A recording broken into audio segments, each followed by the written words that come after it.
बसें रोकी खड़ी है। पश्चिम एशिया में फिर बारूद सुलग चुका है। जिस धमाके की आहट थी वो अब धमाके में बदल चुकी है। सूत्रों के हवाले से बड़ी खबर, जहां इजराइल ने तेहरान में एहतियाती हमला शुरू कर दिया है। राजधानी के कई हिस्सों में जोरदार धमाके, आसमान में धुआं और जमीन पर दहशत। इजराइल के रक्षा मंत्री ने साफ कहा, खतरा मंडरा रहा था, हमने पहले वार किया।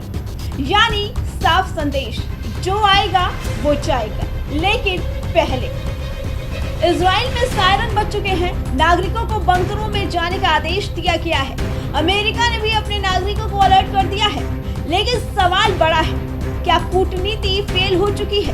क्या अब सिर्फ मिसाइलें ही बोलेंगी? याद कीजिए, जून 2025, 12 दिन की आग, 12 दिन का युद्ध। इजराइल ने ईरान के न्यूक्लियर ठिकानों, Fordow fuel enrichment plant, Natanz nuclear facility और इस्फहान न्यूक्लियर टेक्नोलॉजी सेंटर पर कहर बरपाया था। जवाब में ईरान ने सैकड़ों बैलिस्टिक मिसाइलें दागी।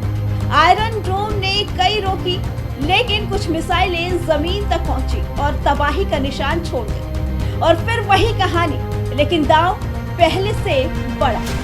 पिछले हफ्ते जिनेवा के न्यूक्लियर टॉक्स हुए। ओमान मध्यस्थ था। ईरान ने कहा प्रगति हुई, लेकिन अमेरिका की मांगे सख्त। यूरेनियम सौंपो, परमाणु ढांचा खत्म करो, स्थायी समझौता करो। डोनाल्ड ट्रंप पहले ही चेतावनी दे चुके थे, अगर डील नहीं हुई तो बुरे नतीजे होंगे। अब तेहरान में धमाके उस चेतावनी की गूंज लग रहे हैं। मिडिल ईस्ट में अमेरिकी ताकत पूरी तैयारी में है। Aircraft carrier USA Gerald Ford और अब्राहम लिंकन तैनात हैं। F-22 फाइटर जेट्स पहली बार वॉर मिशन के लिए इजराइल में। पैट्रियट और एडवांस एयर डिफेंस सिस्टम पहले से एक्टिव। उधर ईरान की चेतावनी भी कम नहीं, अगर हमला हुआ तो सुपरसोनिक मिसाइलें अमेरिकी कैरियर डुबो देंगे। इराकी मिलिशिया भी अलर्ट। अमेरिका बेस संभावित निशाने पर। खाड़ी देशों ने दूरी बना ली।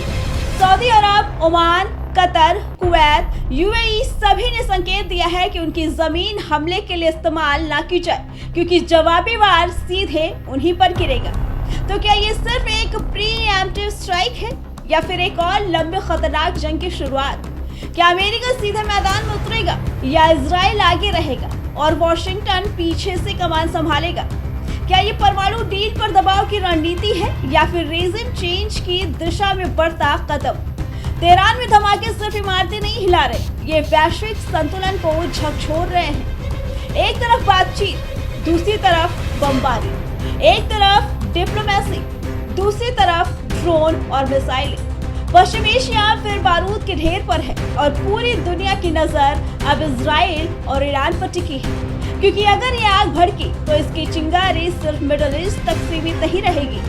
दुनिया की सियासत, तेल बाजार, सुरक्षा समीकरण सब हिल जाएंगे। ये सिर्फ हमला नहीं, ये आने वाले तूफान की दस्तक है। Bureau report, prime TV.